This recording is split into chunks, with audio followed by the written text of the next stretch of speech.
In the name of Jesus, we thank you. Amen and amen. Hallelujah. Hallelujah. I think when you shout amen, you are saying so be it. Hallelujah. That's better. Hallelujah. People who are serving in the choir, listen to me and listen to me by the Spirit. Hallelujah. You can master the art of worship and presentation, but if you want to be effective worshipers, pray. Amen. Do you hear what I'm saying? Amen. Pray. In the Spirit, there are parts. Hallelujah. Zamini nzira, kune nzira inofamba mweya china. Kweta nzira inofamba ngirozi za Mwari. Hallelujah. Jesu anoti kune nzira inonanga kugenda yakakura. Handi ndizo. Oti kune nzira inonanga kudenga. Ndo isina kunyanya pamano. Chaitaura nzira idanga tinangotaura dziripo nzira. They are pathways spiritually. Path of angels, path of the dead. When you die, there is a path that you use to go to your destination. Whether you are going to hell, whether you are going to heaven, there are pathways that you follow. Hallelujah. So I am telling you that if you be worshippers, there are pathways that you have to provoke in order for things to begin to happen. Hallelujah. You can come and start singing, you can come and start worshiping God. But if you don't prepare your spirit to be attentive to the move of God, you will become entertainers, not worshippers. Hallelujah. So I said pray. Hallelujah. When you know that you stand in front of people, I don't need to be told you are not praying, but you are doing good when it comes to worship and pray and praising God. You are doing good, exceptional. But I'm telling you, pray. Amen. Devote your time in prayer. Hallelujah. Amen. Hallelujah. Amen. Can you just give a clap of hands to the choir? Hallelujah. Yes, we also want to welcome my wife, my Fundisi. Hallelujah. Hallelujah. Yes, we welcome you and we had missed you. Hallelujah. And I know that when you are here, things will be... People were making fun of me last week. They were saying, Pastor, what you are dressing is not mix and match, it's mix and mingle. You have all colors all over you. A sign that she was not around. As for me, I can wear anything. Hallelujah. Even your overalls, I can put on and come to church. There's no stress. Hallelujah. Yes, so we really would appreciate you for coming here. Hallelujah. For being with us here. We are still continuing with the Kingdom series. Say Kingdom series. Yes, just say Kingdom series. Yes, we are sharing upon the kingdom, the message about the kingdom of God. Hallelujah. And last week we shared that God's desire is for the heavenly kingdom to manifest here on earth. Hallelujah. Even Jesus said, when you pray, say, let thy kingdom come as it is in where? Yes. So meaning to say, God's desire is for his kingdom to be seen and to be made manifest here on earth. Hallelujah. But now, there is something that I want to teach you today. That is what we call the anointing, understanding the anointing in the kingdom. Hallelujah. The anointing, the word anointing, what does it mean when people say this one is anointed? All of you today, do you know that you are anointed? Even without the Spirit of God, you are anointed. You have anointed yourself. Hallelujah. Because the word anointing has to be defined scripturally, at the same time it has to be understood before you can apply it. Hallelujah. Because some people call people anointed who are not anointed. Pastor Simba here was saying, many are called, but few are chosen. What does that mean? Does God call people and then select them? No. That scripture, if you were to put it in another way, it simply means many are called, but very few carry the oil. Yeah. Okay. Or very few carry the anointing. Hallelujah. Amen. Not everybody carries the anointing of God. Though they can masquerade as people who are anointed, or though they can show themselves as people who are anointed. So the word anointing varies with the use in scripture. Rinosiana vanoshaniswa depending on the rekushaniswa papi. So today we define according to Old Testament understanding tono ya mkoya Jesu paraishaniswa. Tichiverenga ma scripture. Pastor Simbage, can you prepare also to read for me these scriptures? Can we start with the book of Matthew chapter 6, the verse of 17. Matthew chapter 6, verse of 17. Yes. But when you fast, comb your hair and wash your face. Then no one will notice that you are fasting. Do you have King James Version? Yes, sir. Open the King James Version.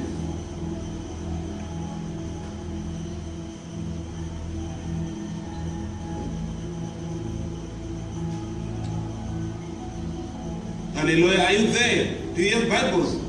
Amen. You should buy a Bible. Hallelujah. When we open scriptures, we are opening together. Matthew 6, verse 17.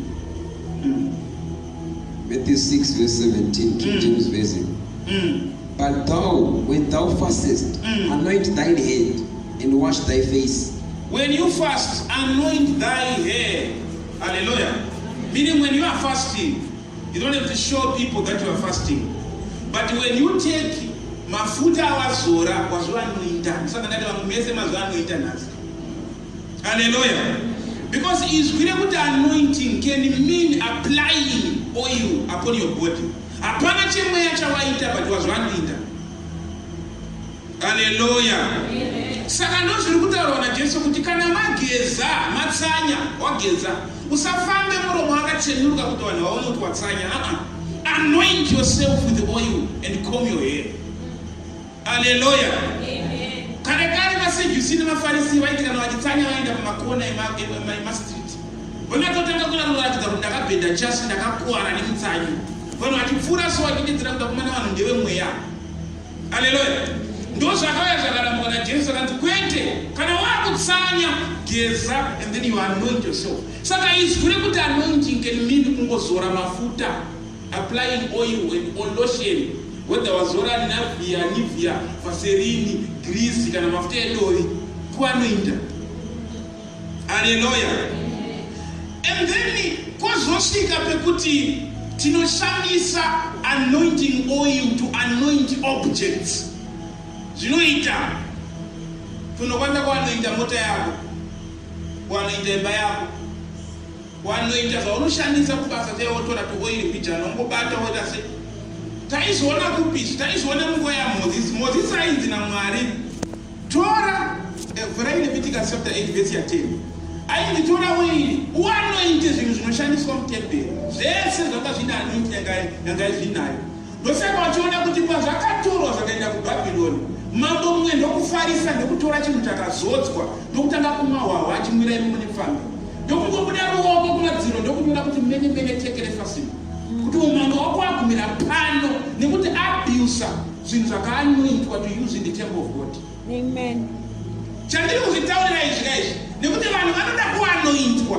Kana waanointwa waseparatwa wasanctifyiwa kuti uchishandira Mwari wakazonoshandira chimwe chinhu kumbe kunze uko unoifira. Okay. Ndozvaakafira murume uyu akatora zvinhu zvakaanoitwa naMose haana kuzviziva kuti zvinhu izvi zvine mafuta asaiona makapu akati kapu yakanaka iyi but kapu iyi pane zvayaitwa yaseparatwa kubva kune imwe midziyo yakagadzirwa kuti iyi yakushandira Mwari. Amen. Hallelujah. Leviticus chapter 8 verse 10. Yes. And Moses took the anointing oil, yes, anointed the tabernacle and all that was therein. Akatora oil, ndokutanga kufamba tabernacle yese achizodza. Hallelujah. Ini ndinonetseka nemunhu anotamba kuenda pamba panga asingagari imba asina kuvaka wosvika kunopinda imomo kana maigara n'anga kana musatanist kuzakati ndiri kuita madzikirira ndiri kuita zviri kuti ndiri kuita hazvitadze kukurwisa panzvimbo pese pane mweya unotonga. It's either ndewamwari kana kuti ndewemuvengi. Kana wapinda panzvimbo ndoti ndinotanga kuita ichocho hauzivi nezvezviripo kana kuti nezvechii but tora mafuta ukana kuita sei kuanoita chingotaura mashoko. Ndine disaga person anonzi akagara imba yaigara nemindia vakangonogara imba yaigara ndokunorozha imba yaigara nemindia. Mwana aibvira usiku aibvumuka because aiona spider ichibuda kumadziro ichifamba so zihombe zispider and then wavhunduka asiwa hausi kuona vangopinda mumba wagara later on ndokuzoudza kuti aiwa munhu mumba umu maigara munhu ainamata mwari wauvinde wemhuka wemwokwekuwanda saka aiprovoka mweya iyi ndo ichirimo presence yemweya asi ivo vakangosvika ndokupinda ndokugara. Mune anointing yanga irimo. Yeah. Kana vachipisa incense so anointing the place. Iwe ungosvika kuti dhumadhuma wopinda munowedzera pamusoro pekuti dhuma ndowainapo. Because ignorance will always take you through the wrong path. Yeah. Don't be ignorant of the devil's devices. Kana uchiziva kuti pano handisini ndakatanga ukagara pinda maimomo anointing. Taura mashoko. Whatever spirit is here, I bind in the name of Jesus. Amen. I'm anointing this place for Christ. Hallelujah. Moses ndokutora mafuta ndokuanointa zvinhu. Saka anointing inokwanisa kutorwa now oil takaitora inenge yakumirira the significance inenge figurative or a symbol. I can anoint you with water. Imvura inokwanisa kuanointa nayo. I can anoint you with oil. Hallelujah. Because I can transfer the anointing into any object. So Moses akaine mweya wamwari chokanzitora oil uanointe zvinhu zvese. Azvianointa ndokuzotanga kushanda zviri mutemberi yaMwari. Hakuna munhu asiwe imba yaLevhi aibvunza kuzvishandisa. Hallelujah. You understand the message? Saka anointing can be mafuta wazora can be used as a figurative. Ndatora mafuta ndomanamatira otakura anointing kana simba raMwari ndotanga kuanointa zvinhu zvandiri kushandisa kana kuti pandinogara kana kuti pandinonamatira isitiu yeanointing. Hallelujah. Inokwanisa kushandiswa zvakare kublessa munhu. Hallelujah. Ativhurei bhaibheri redu kune bhuku ya Samuel, 1 Samuel chapter 16 I'm sure verse 13 inotaurwa kuzodzwa kwamambo Dhavhidha. Hallelujah. And ndakuti tione kuti ndakunyatsobatana neanointing kusvika pekuti paunovhura uchiti muromo wako uchiti munhu yakazodzwa uruziva zvawakutaura. Hallelujah. Amen. Nokuti kune vazodziwa nevazorwa. 1 Samuel chapter 16 from verse 13. Yes. Then Samuel took the horn of oil and anointed him in the midst of his brethren. The Spirit of the Lord came upon David from that day forward. Davhidha aiswera achifudza makwayo ndobva atorwa naSamuel namanointo akatora mafuta akamanointa. Hapana chakaitika kwaari chakachinja chaaiona nemeso asi zviri kunze kubva musi uyu mweya waMwari hauna kubvira wakamusiya. Paaimhanyiswa naSauro kwese kwaaienda kuvavenga achifudza makwai mweya waMwari paari. Problem yamunoita ndeyekuti kana muchitarisa Mwari munotarisa obviously the magnitude of what you are calling God. Munenge muchida kuona zimunana kuti mutende kuti Mwari varipo. Ndiko zvamunoda. Kungoona kana zibriefcase remari chiri kuti bo uvaziva kuti Jehovah muriko. Amen. Hallelujah. But I'm warning kuti in the smallest of all things there are traces that God is with you. Hallelujah. And those small things will accumulate up until you now understand that you are anointed. Mwari aiziva kuti breakthrough yeumambo iri pana Goliath. Asi kuti mwanoite mweya mutere. Vaitumira shumba kuti enda kunodya makwai ake. sezvamunoita pari uchitoziva kuti breakthrough yake ichasvika ndeyebusiness. Asi Mwari vane chinhu hwani, lesson yaMwari ndakakuudzai inoitwa zvokuimprintwa pamunhu. Makambora inonzi imprinting. Wakatora mazai ehuku akahecha uripo iwewe, huku idzi dzakaziva iwe dzotera iwe munoziva dzinobuda, huku yakabuda muzai mayo inotera chinhu chake akakona chifamba padhuze. Haleluya. Saka iyoyo ndio vanoti vanoita zvebreeding, vanoiti imprinting, kuti chinhu chidaichi chinangotarisa chinhu chokuziva kuti hai china basa kuti ndimai kana kuti ive chakotera. Haleluya. Saka munoona kuti the problem with believers, they want a miracle that is big enough to become a world wonder, for them to confess that God exists in their lives. Okay. Hallelujah. Amen. But hakuna here chidiki chouri kuona kuti akafamba Mwari. Akafamba Mwari. So kuzviitira Mwari ndechekuti muti kudiki itwoto, you are developing your understanding towards the anointing of God. Amen. Zvinosimuka mbijana mbijana kusvika pekuti wakazosangana nechinhu chihombe, you can refer to the smaller things. Kuti kana Mwari akambondidzura apa unondidzura futara. Ndosaka uchiona kuti Dhavhidha paakazosvika nguva yekuti achiuraya Goliath, akabvunzwa kuti unomukwanisa here, akati musi kuziva zvandandiita kusango kwarume. Ndakaona shumba nebere ndakavabvarura nepakati, zvaida kudya makwai. He is using the smaller experiences that he had with God to tackle a bigger challenge. Hallelujah. How many things has God done for you that you are not appreciating? Kune munhu yekuti kana 50 rand chaya haibate. I know of a certain guy aitati blood also tichikura so. Akandiudza point blank akati fana ndakavhara munhu wekumadau. Taita zvemadhiri mbanje. Takamuvhara masaga embanje, ndaitira pamagonyeti ndine mari. But munhu iye akati taufa wakabata mari. Akati handibate kana $10 US. Inini yangu inotsvaka handibate. Munhu mukuru avatakubuda musodzi. Kuti munhu iye handizoti akandiita sei. But even the license racho rine 25 years experience, basi handiwani. Iwe unoiwana 1.5 wana utopera mari Zimbabwe 45 years. Unoiwana 1.5 unoona munhu achidzira kuti hawa ndinoita zitongofamba izvo. Akatotasa mudeke. Asisi. Unaidzokera uri kungati munhu ari kugara musango pasi pebiriji kunoku ari kudani. Chiri kukuchengeta chii chausiri kutenda.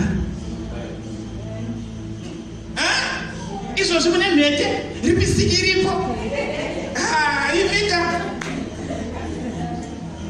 asi nokondikudzwa kuti ndimbowa chete 24/7 asi akadzvanya asi kuita you can afford to buy food, you can afford rental, you can afford to do anything that you please.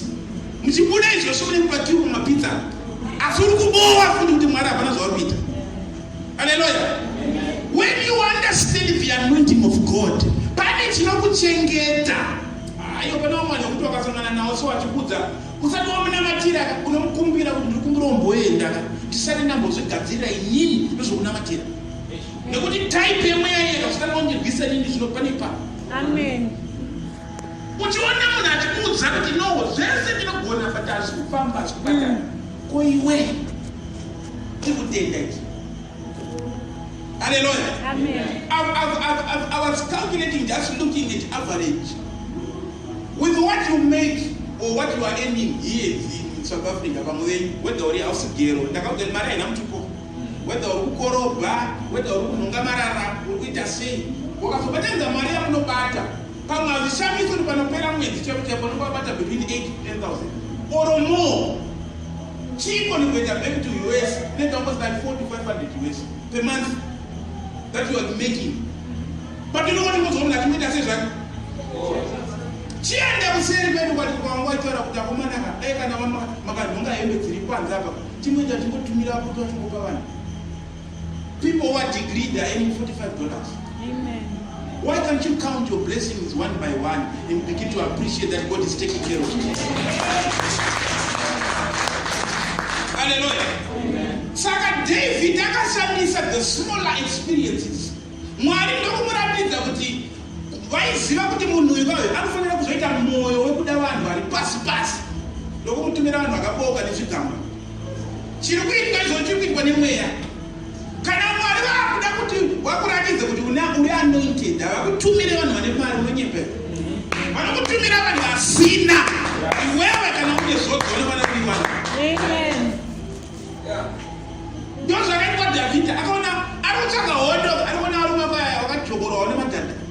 Mabhurugwa akanamwa nezvigamba, vari kutotiza zvikwereti zvipande. Vakatodeke toenda kune murume uyu. Iye ari kusvika ndo ami yacho iri. Kana ukaona munhu ari kutiza chikwereta, usanitaura kuti munhu iye akasimba iyi. Mabondo ega ega. Vakamira kuti hatavazo kujoina because munhu kuri kupisa. But the Bible records that those men ended up being called the mighty men of David. What made them mighty was not because they were well trained, but they connected to somebody who was anointed. Amen.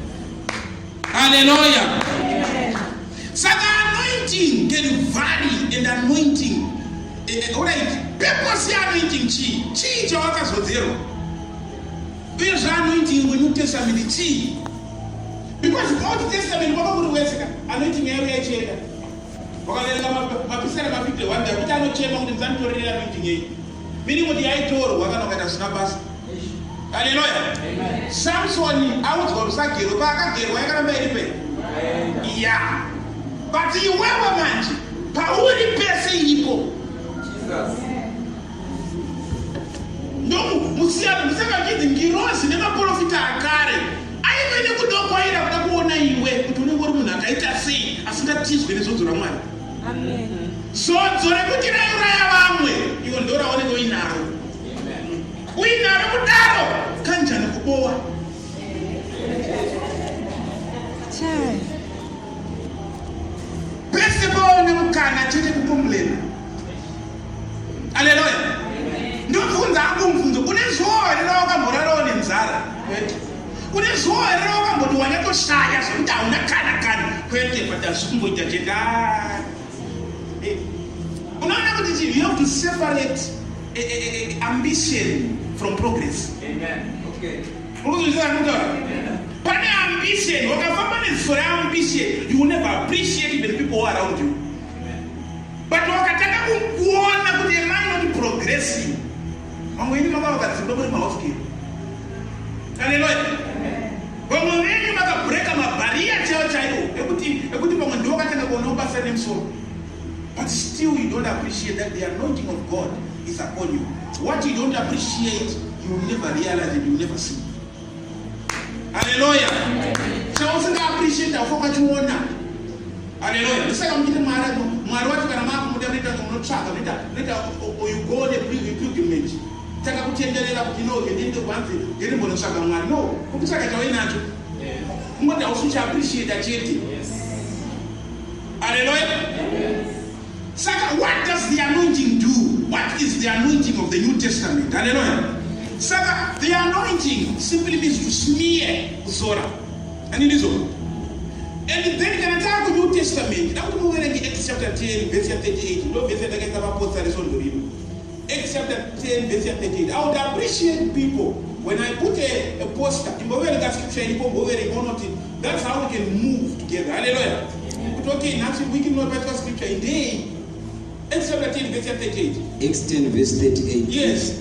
How God anointed Jesus of Nazareth with the Holy Ghost and with power, who went about doing good and healing all that were oppressed of the devil, for God was with him. Yeah. But now we separate him. Chokwani kubva kuassumption. Bible kuti how God anointed Jesus. Hallelujah. Jesu anakuzodzwa nemafuta, akazodzwa nemweya. Hallelujah. Matthew chapter 3.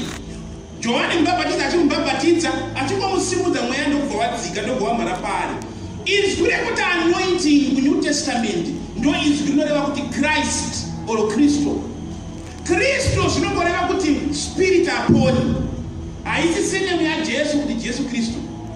Kana ukati Jesus Christ, urikungoti Jesus the anointed one. Amen. Saka haisi senemu ichi ability yakauya paari. It's an enablement that came upon him. Saka Jesus, the anointed one, how God anointed Jesus, the anointed one, that he went about doing good. When you are anointed of God, what are you doing or what did you do? Okay. Amen. The anointing gives you the unction to function. If you cannot function, you cannot prove the anointing. Hallelujah. Amen. Kana usida kwanza kuprove kutoka zote nyarara. Sina naso.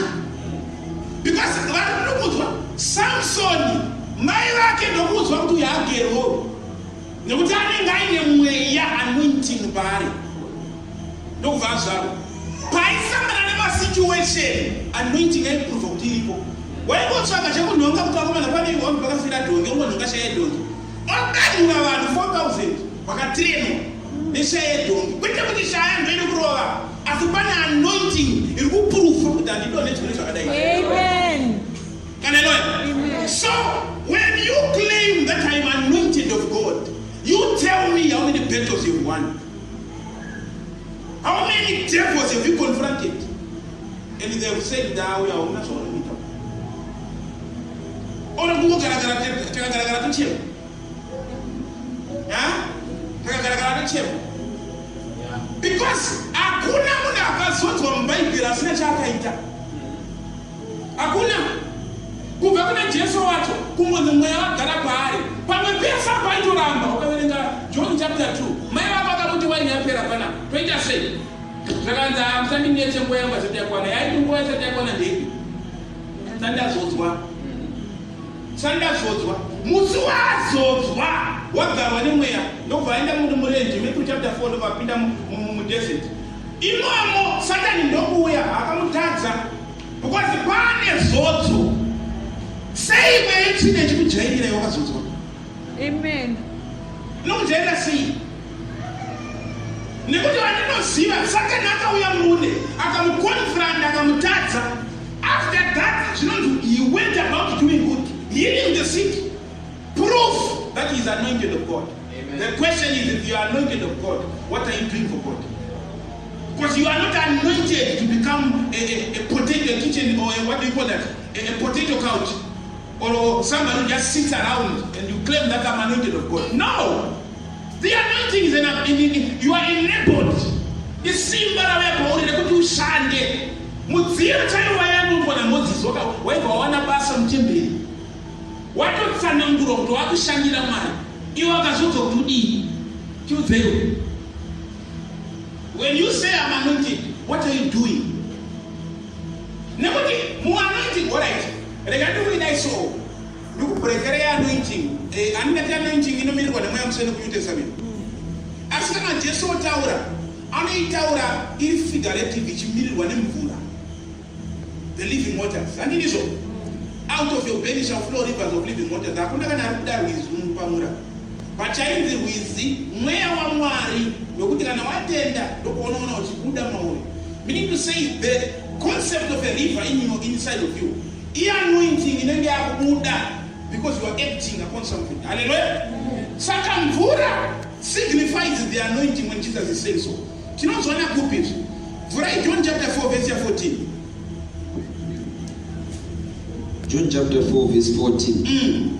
But whosoever drinketh of the water that I shall give him shall never thirst. But the water that I shall give him shall be in him a well of water springing up into everlasting life.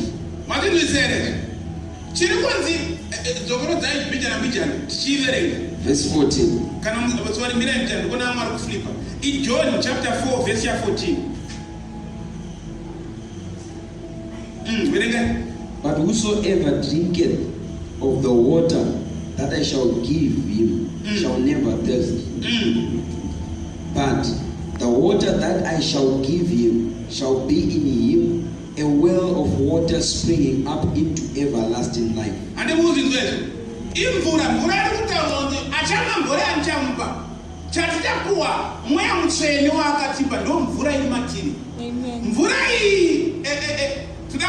Ndakukutora ndinokurakidza vision yakaonekwa naEzekiel. Ezekiel wakaona pachigaro pamwe ari pachikuda rwizi. Haleluya. the living waters flowing. And then ndokuratidza kuti living waters yaitaurwa apa ndo the same yekutaurwa kuti iri pauri nekuti iwe uri temberi yaMwari ka. Amen.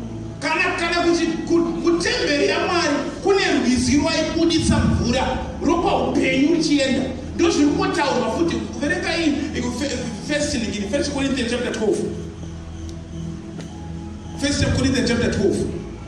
In fact, musati maenda ipapo write John chapter 7 verse 38 out of your belly chiverenge iyoyo. John 7 verse 38. It reads, he that believeth on me, he that believeth on me, as the scripture had said, as the word or the scripture has said, out of his belly shall flow rivers of living water. Mudumbu mako kana kuti mauri muchabuda mvura dzeupenyu, manzizi eupenyu. Haleluya.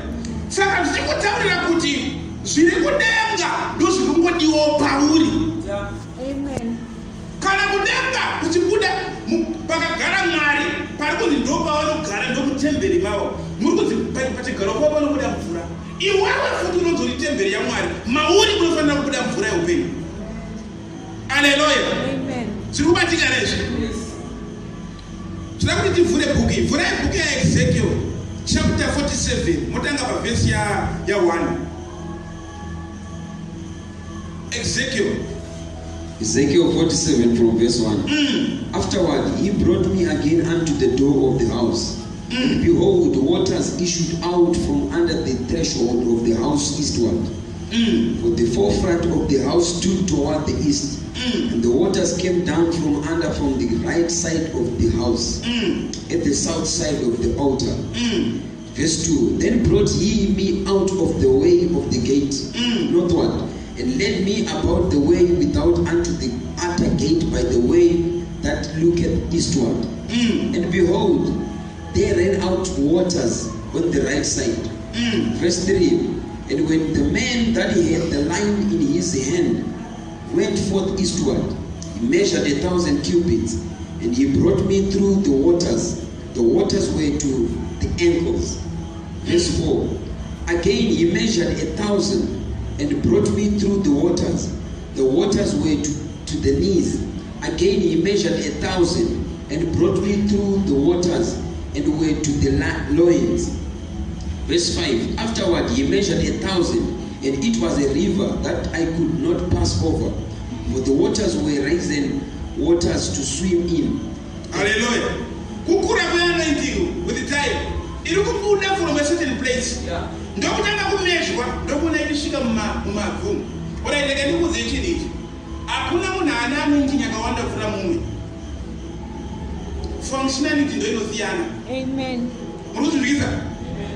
Anointing tati mweya waMwari uri pauri. Hakuna ane kota mweya. Kota mwane full mweya. Functionality yemweya manifestation ndo inosiyana level of grace. We are anointed by the same spirit, but at the same time the functionality ndo inosiyana. Saka kana kutaura kuti mufundisi ava vanenge vanotanga vane simba kupfuura vamwe. Unoti vane more grace, not more anointing. There's more grace in this area. Hallelujah. Amen. Saka anointing yese yakangofanana. Munhu wese akabhabhatidzwa nemweya mutsvene una anointing yaMwari. Asi chinosiyana ifunctionality neunderstanding yepurpose mukingdom yaMwari. Because most people, they want the anointing to use it for themselves. Don't dambudziko chete. Uda kuti zvinhu zvako zvifambe. Iwo Mwari wada kuti wakakuanointa impact vanhu. Hallelujah. Amen. There is no anointing that you can consume on your own. Zvotopera. Haumboinzwa, haumboiona. Kana ndakona kuti wakazodzwa, kuda pane izvozvo inoti ndindakudza inini. Tsvaga munhu arikudwara kuna matenda. Uone kuti haune anointing izvozvo wakagara muno. Kana uchiziva kuti une mweya waMwari, kuda pano unokumbira kuna matenda murwere wenyu. Uone kuti hauiti kuzotapura. Amen. Proof yekuti anointing unayo isina kunamatira. Dambudziko chete rinoita kuti usaone anointing iyi ndeyekuti wakatiza purpose unoona kunge matambudziko mahombe kupfuura anointing yepauri. Tina murume ainzi Elijah akaita battle of Mount Carmel. He battled against 400 Baal prophets.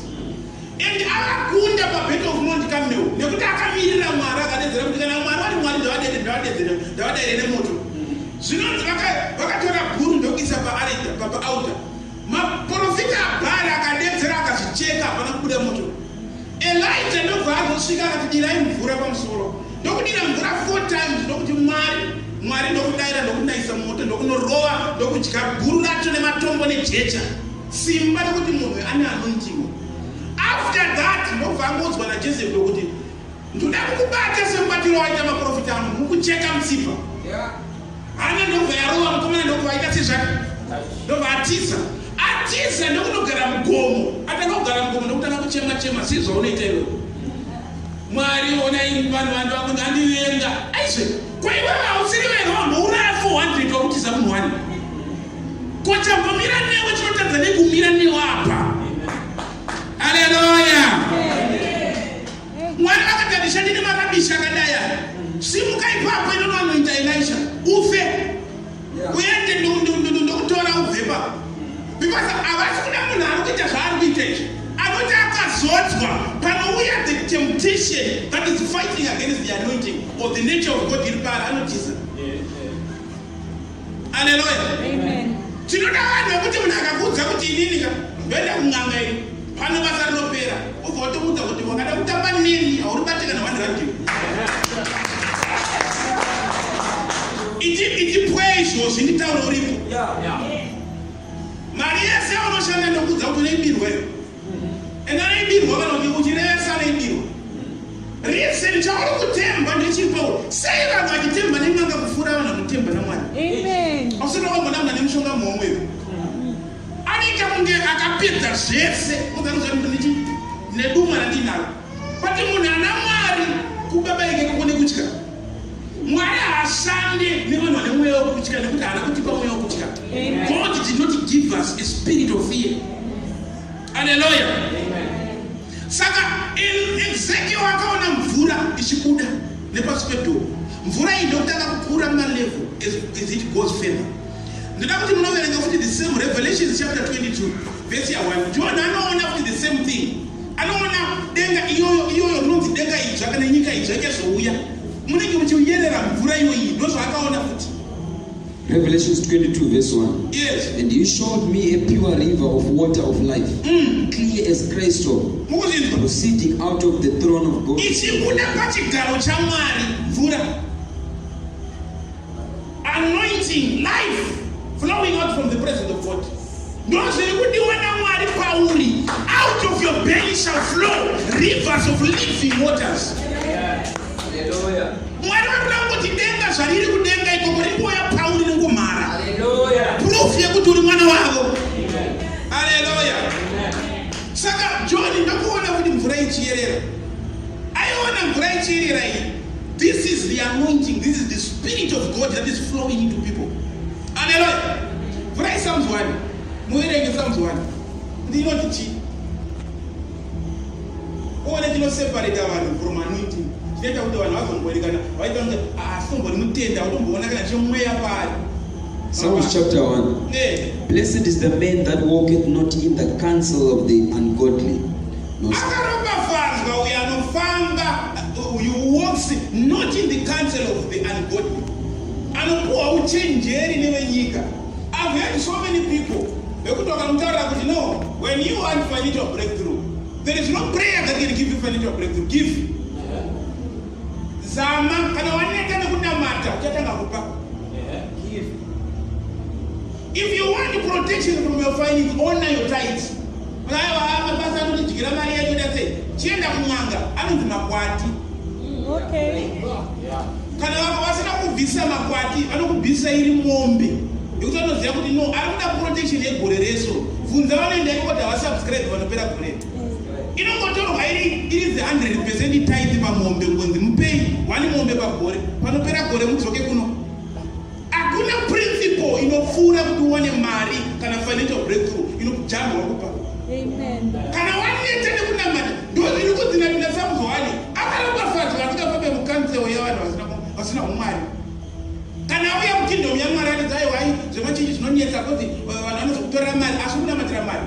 chimbotanga watsanya kunamatisa imboroma 40 days wakuma 40 boroma 21 unyakopinda mumweya chero njengo chitsanyira mari uone ukaiwana chandinokuudza garanti ndechekuti wakatoitsanyira mari utenge kutoishaya futi kunze wakabhoitsanyira utonange yakutotisa because the breakthrough of money is not in the spiritual thing that you are trying to do. It's in principle. Hallelujah. Don't matter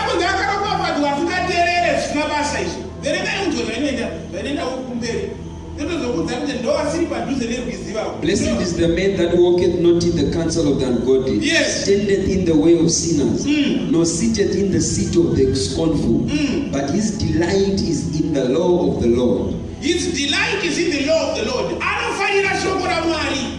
Shoko hili unofanira kunzwa kurinda pese paraverengwa. And in his law does he meditate day. You should meditate upon his word day and night. Kunzwa kurinda. And verse 3, and ye shall be like a tree planted by the rivers of water. Yes. Uchaita semuna akachikarwa parwizirupi. Anointing. You will begin to see the flow of the anointing because you are obedient to the word of God. Amen. Chinaita kuti munaenda kudze chinokuponesa ivana vamwari. Munoponeswa nekuti munoswera mukitenderera pana vanhu vakazodzwa vari kuzviita. Amen.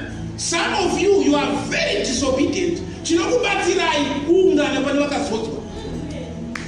I'm just wondering, do not despise the gathering of the saints. Because kune oil inotenderera inouya pauri. Psalms 33, 133. Psalms 133. Psalms 133 from verse 1. A song of decree of David. Yes. Behold, how good and how pleasant it is for brethren to dwell together in unity.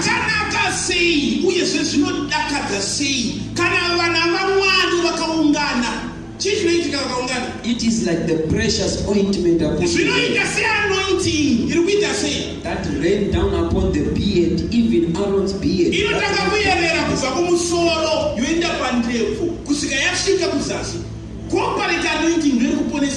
Hallelujah. Otherwise, the level of disobedience,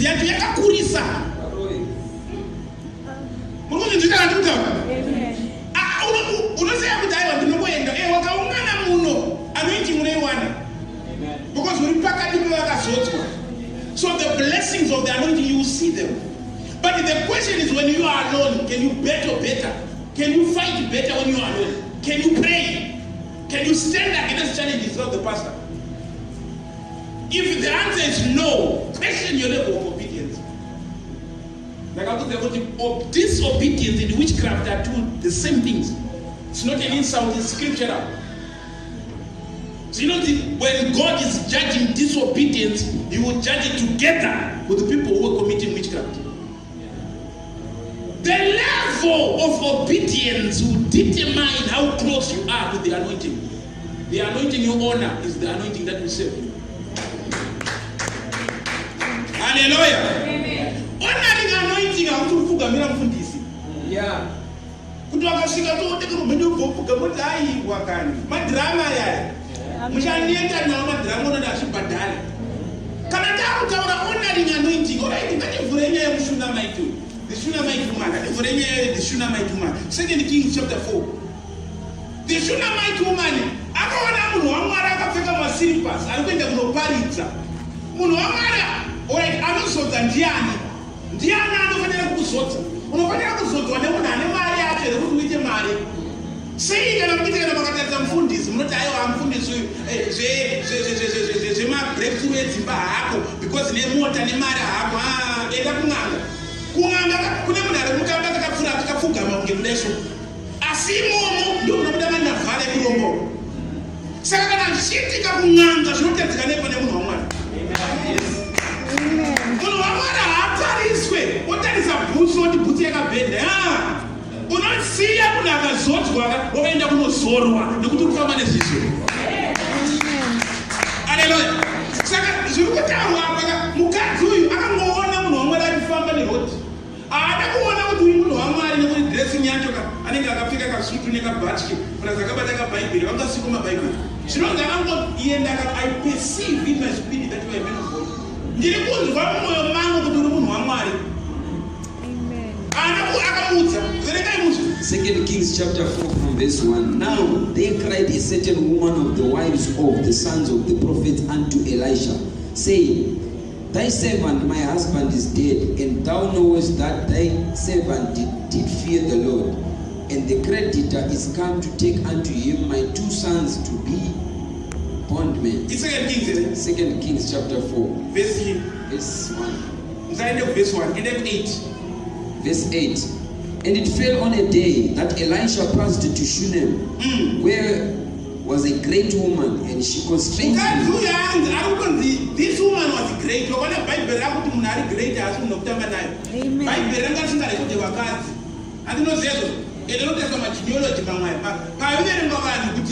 Jesus akafida 5,000 vanga vasingaverengi vakadzi ndovanomwana kufura vari muchechi zvikutaradakana pakiti vakafidwa 5,000 men. It means kuti maybe there were about 20,000 women there. Hallelujah.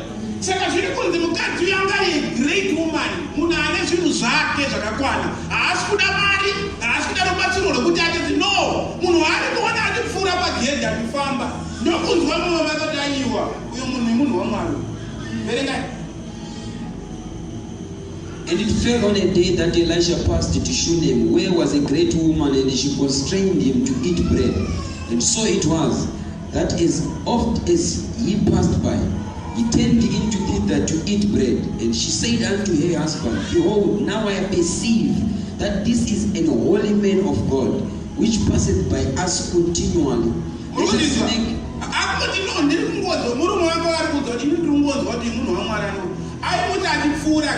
Wakaona chipfura neparoti munhu wokuti aiwa uyai kuno mutiki une nzara.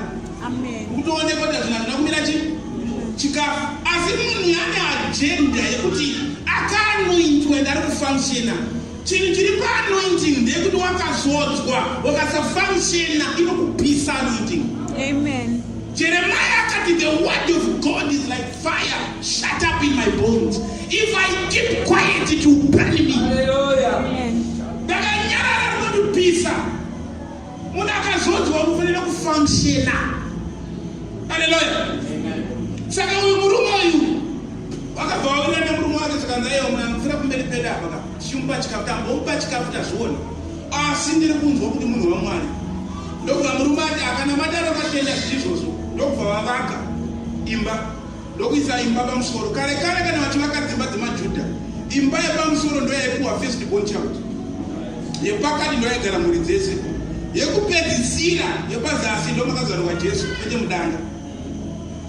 Imomo ndo maigara chidyiro kuti imba iwe yepasi-pasi vaiishandisa kuti vakaona gwai mudanga rinenge risina makwamba vaitora gwai iroro ndobva vanorisa mumba imomo kuti risazomarwa nemamwe kuitira pakunoripira kutemberi. Mazinzwisa. Saka Jesu haana kuzvarirwa mudanga, akazvarirwa muimba yanga ine chidyiro. Munozwana papi zvoenda munoverenga. Go and read the birth of Jesus. Matthew chapter 1, chapter 4, when the wise men came, vakasvika vamona ari mumba. Ndoku vatanga kumupa zvinhu. Haleluya.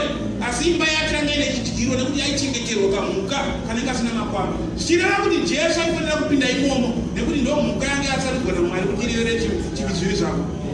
Haleluya. Zviri kubatika here izvi. Saka mukadzi uyu ndobva aona kuti aiwa munhu waMwari. Ndokubva vavaka imba, ndobva vamupa imba yefirst born yepamusoro. Ndokutanga kugara ipapo. Havana chavakataura. Pressure ndobva yatanga kumaunta paanointing. Kuti babaka basa renyu handiri kudya mari dzevanhu. Basa renyu handiri kungokohwa vakagara. Ndobva apedza Gehazi. Akati Gehazi naiye muranda wangu. Ndiudzewo. Pane kwanga pane zvese kuzwa. Chii chawakambotenderera payadha apa kutaura kuti akambosecha mumweya muprofita akashaya chaudzwa nedenga kuti hapana panapa. Nekuti mukadzi uyu aichengeta vanhu. Zvinotokutaura kuti panga paine vana vanga vasiri vake vaaichengeta. Saka Mwari kuti vamuudze Elisha kuti mukadzi uyu haana mwana iye achiona vana vari kuchengetwa nekuti ari kubata vanhu zvakanaka. Akabvunza kuti pawatenderera panapa pana chimwe chawamboshayawo here chingomuropafadza. Pressure on the anointing. Hallelujah. I've got my brother, even I have people that if I hear that something has happened sleep. Amen. I would rather pray up until I hear change. Amen. Even if I see it and I'll never tell you. Because there is something that I've realized and I've seen. You honor those people who are honorable. I've got a friend of mine and Pastor Albert. You know what I'm able to do. I'm from the right of Muskana one church now. And I'm telling you almost like 2000 USA. I don't put that tithe. I don't put that half year in the church. And I got to more pastor and I got certain other church. Amen. And I got to go promotion. Amen. Chawan with that he honors what she honors. Yeah, I'm not going to phone that the Zoro Babas, my Tabas, and it's okay. God, the phone that I got certain other church. News are with but the rest of them are about Ian not simple. Because I see that was no same anointing iripo. I say how many honor the anointing. Hallelujah. But they are not dururika.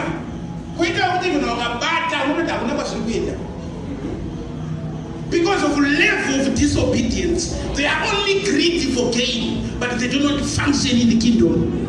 Amen. Ouch. Hallelujah. Kana wakuda zvezotso gadzirira kufunctiona. Hakuna munhu anozodzwa ogara. Hallelujah. Andi munyika makazara masatanisi ro. Izvo zvari kuti masatanisi. Vari kumabasa. Vari kutimba churu. Hakuna munhu ari kuswera kumaropa. Vari kufunctiona in their system. Vapedza kudaro manheru vane vatisangana. Votanga kuita mabasa avo. They use their resources. Hakuna Satan anokumanifesta mari nokuvajoina satanism. Vanoenda kunoshanda. Amen. Asi mukushanda imomo vanenge vaine anointing from the dark kingdom that is making them to progress in the kingdom yavo. Ndakambokuudzai kuti there is somebody akatanga kushanda muSouth Africa munomu. Ameno kambani aishandira mujobheko. Ndokupromotwa. Asi aimuka makusena achipfuga maita ka 2 minutes prayer. Ndakambokuudzai. Ongonamata kuti Mwari ndichengetedzere Yevha abuda chimhanya. Paakapromotwa ameno piti yakadedzwa mujobheko. Ndobva aenda kumusoro ndokunosvika paine mabhuwa matatu nehwani muzimba amene anzi mwacho muSouth Africa nemutema. Ndobva wakutaura kuti basa vari kuita kupromota because vanga vachishanda. But tine request one yatiri kuda pauri. Zvakanzi stop praying. Akavhunduka akatora foni akatanga kutexta pasi pedesk so kuti wakaona ndashaika ziva kuti mabhosi angu. Wani kuti stop praying pandonamata vanenge vasipo sei. And mumwe wacho ndobva ataura nechibhuwa kuti musiye he does not understand spiritual things. Meaning to say they are busy initiating people whilst they are working. They function with their anointing. What about you? You want God to bless you financially, whilst you cannot give 10 rand in change. Forget and smile. When you learn to function, you have not reached the point whereby you can work with the whole salary and say, God, I'm blessing you. Let's see if you start. Amen. There is no kingdom that is spiritual that does not function under the context or the understanding of sacrifice. Hallelujah. And now what's why the person will sacrifice it? Yeah. He sacrificed his own son. Why did he not just say, I've forgiven you? The voice is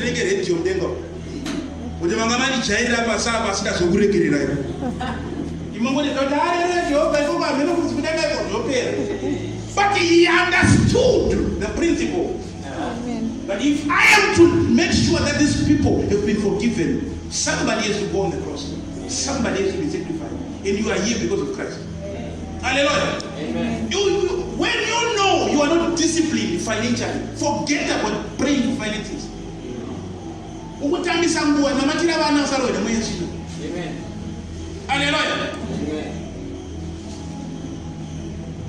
Inini takasvika level yekuti vamwe venyu munomwani munoti pamatei tithe yanyu ndakaona renje ichi chakashota munhu ndobevereka. I don't even question kuti mari ka tithe yashota yagara inoshota. Imi mandi munongopedza mari dzerendi dzisingakwani asi muzona yabhadhara inenge yabhadharwa nayo. Because what you call tithe kwandiri ndakaitambira ndakaona yakashota muchechi vanongovhura maenvelope tichingowedzera pamusoro perendi. I don't say kuti yanga iri yangu kai, yanga iri yangu personally. Sai ndo salary yangu. No. I function in the kingdom and sina level kuti 10% is ndachanda ndopa 10% kucheto ndopa the matter ndakuterere nda. Kana sina kwana yati andina inofana kukwanisa runyara. Hallelujah. At one point in time, why take them on one and this one? Even 1% would pay a tithe to this church. But have you seen us starving? Have you seen us making? The minimum amount of money that I need to pull a month is 15,000. I have people who pay tithe whom I've never seen. But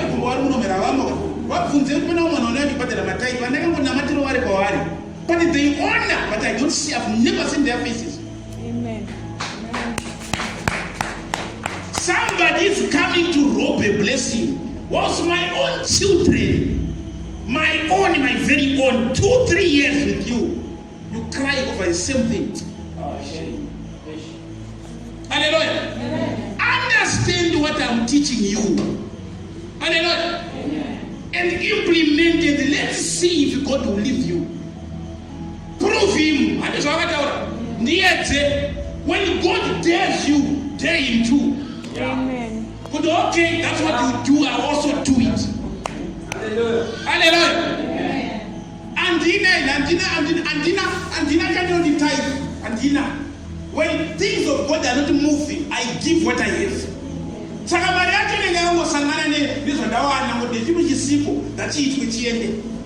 Because if I serve God, why should I doubt you? Hallelujah. What makes some of you, when you pray, you feel like you are being robbed? There's no life in your prayer. Because the devil knows how to approach your mind when you are praying. You are busy saying that I'm praying for the breakthrough, a business breakthrough, what Satan I'm not going to abuse and what is that? But I am not going to change. You're right. But no one's going to pray like I should think it. So, Yama, what you get there? Nobody has passed, but the person didn't have to what I do. I actually still kill and destroy you. Steals the revelation and the understanding of the word, destroys your confidence and your faith. The rest, the destiny is gone. Hallelujah. Amen. So people have to understand that you are not anointed to become a couch potato. You are anointed to function in the kingdom. You are supposed to be doing something when you say I'm anointed of God. If I anoint an object, it has to function for God. Object chayo anointed kushandira mwari. Moses akaanointa chinhu chichishandire mwari. Mumwe munhu akachishandisa kumwa nemahule akafa. Umambo akafa akabroka. Because it is sanctified, it is separated for use in the kingdom. Hallelujah. When you understand, Psalm 1 is saying, blessed is he who does not walk in the counsel of the ungodly, or seated in the seat of the scornful. For he shall be like a tree planted by the streams of waters, that shall yield its fruit in the right season. Some of you are not season season because you are not obedient in principles. Hallelujah.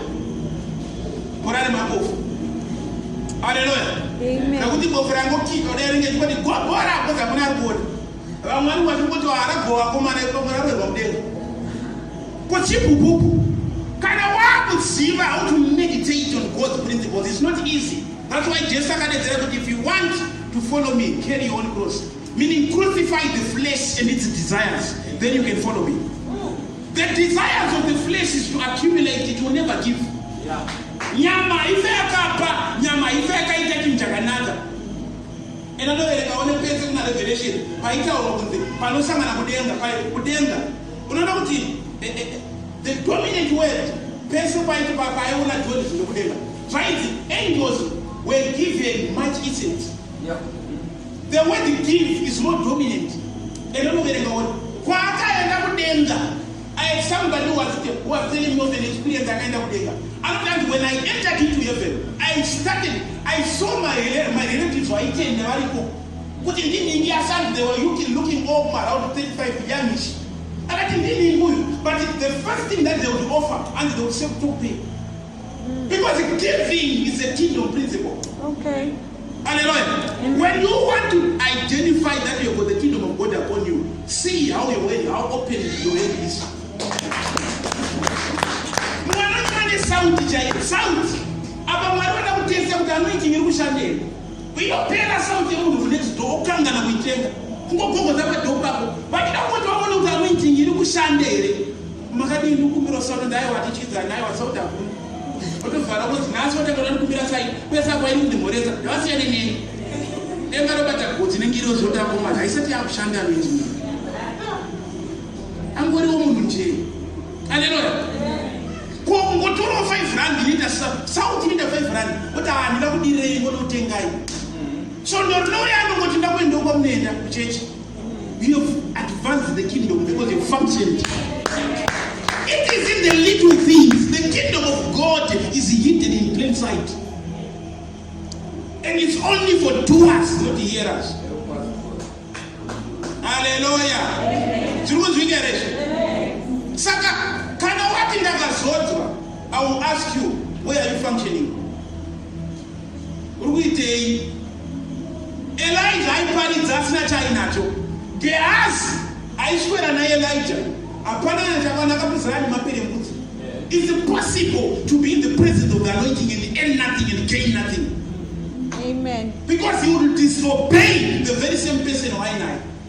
Mumwe munhu ndokumuona vakati uyu munhu waMwari. Ndokumwakira imba. Pakafa mwana wake akauya kuzotaura kuti aiwa kamunhu waMwari. Ndimi makanditi mwana unichamita. Zvinonzi munhu waMwari akati Gehazi tora chimbo. Akapa munhu ari disobedient the anointing. Angari tsotsi kai. Paakarapa Maria Namani akateera Maria Namani ndiani. Gehazi akazodzwa ari kuti haisi nguva yekutambira zvipo. Iye akati wakajairwa stereki. Ndife nenzara tikufamba everyday panapa. Tatoonekwa nemukadzi kuti nenzara. Iwo wakutaura kuti handi mari yoti hakuna akatoiteera mariyo. Vasvika kumhanya kubereka madhongi paamisa mirai kuti havazochinja mwoyo munhu waMwari. Vati yese imondo aiburukire pano. Ndobva aipuwa. Aipuwa zvinonzi adzokera akanzi mweya wangu wasina iwe. Ndosaka vamweni muchindirota. Hamundiroti nekuti ndiri kwasi mweya wako wangu newe. Ungapata ndakurotai muchidai kuti handiko. Mumwe akati ndakakurotai muchiimba kudedza ndakati asitoriko ndakutori kumbandakarare. Asi chiri kutaurwa ndechekuti ndakanzi mweya wangu wasina iwe here. Wanotora zvipo wani. Saka maperembudzi anga ari pana kuti pauri. Munhu ari kufamba naMwari ane history dzese dzokuti munhu anomwari anoswera kupi, vanodyei, pawarara nenzara, pavari kuchema, pavari kufara, ndiye asina chaakawana. Akaita ona apo, pakafa chake, akadzokera kune wacho akutedzera akataura kuti iwe unokudirira akatedzera kuti aiwa kamunhu waMwari. Ona zvaitika izvi.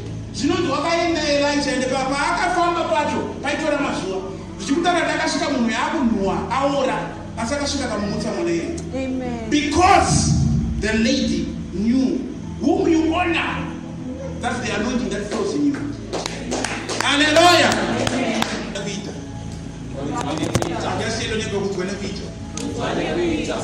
The reason why I'm saying this is when you say you are anointed, ask yourself, where am I functioning? If God is to ask you, what is it that you are doing for Him today? What are you doing? Attending church. It's because some of you when they don't take the we are church. We are in church. But we are nasi, we are Jesus already. You know what I want them works. What works are you doing?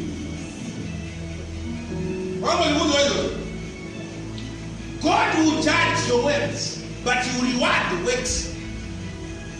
The works that you are beginning to do because you are anointed with Him. All people that were anointed in the word of God, they will perform a function regardless of what they had. Whether they are poor, whether they are rich, whether they were learned. There were people who are learned, who were more learned than us. Paul was more learned than us. I don't know that Gamaliel. Kudara wangafuka tukisema Gamaliel kana usina uroshi wakazika. Wakona wadara basi kama na Gamaliel. Kwa waenda kwete wa inspector. Asaka izizese ndakashuka zamati nekuti akaona kuti ndazodzwa ndakufanira kufunctiona in the kingdom of God. Hallelujah. Same applies to the question that I'm leaving you today. When you say I'm anointed of God, when you say I carry the Spirit of God, I will ask you, what is your functionality? Hallelujah. Some of us will left things that were comfortable to us. Not because we wanted to. We left them, but we left them because I said I'm anointed. I want to function. Hallelujah. Say anointing. Then function. Anointing is an enablement. It's an enablement. You are enabled to function. You begin to function because you are anointed. Hallelujah. Hallelujah. I will watch what you go there.